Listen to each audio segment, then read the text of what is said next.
Yan, ginataang tambakol. Gusto niyo matikman ng ganitong luto guys, panoorin niyo ang video ko hanggang dulo. Meron tayong bawang.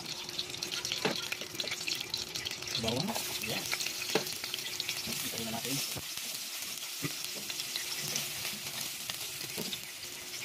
Sibuyas. Yes, sunod na natin sibuyas.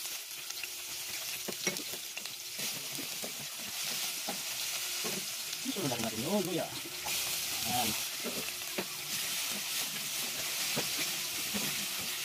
Pag malinaok na. Yan. Meron tayo dito kunting alaman. Yes. Itayin natin.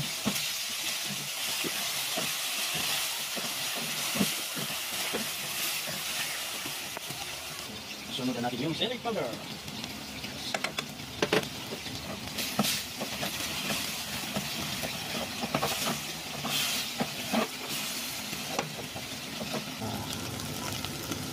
Nor shrimp. Mayroon pang sibuyas. Sibuyas na natin.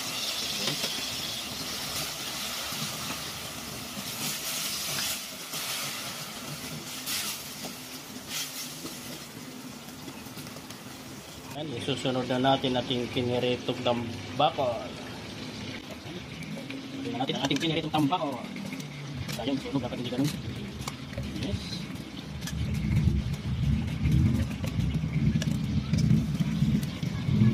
Yan. Natin ang suka. Yan. Papaksin natin. Tayo natin tumuro. And next, lagyan na natin ang paminta kunti. Pamintang buo.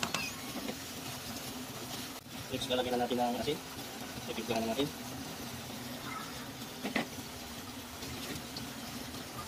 Lagyan natin ng kunting tubig.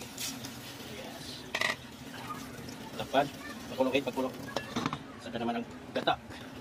Yes, kakang gata. Yan na, ilagay na natin ang ating siling green. Yes. Sunod natin yung talong. Yes. Okay. Mayroon tayo okra. Maliliit na okra. Ayan. Mikos-mikos na natin. Okay. Tapag ulit. Ayan na, malambot ng ating talong. At saka okra. Pwede na. Taob na naman ang kaldero nito. Sulit na naman ang hapunan. Okay, let's eat.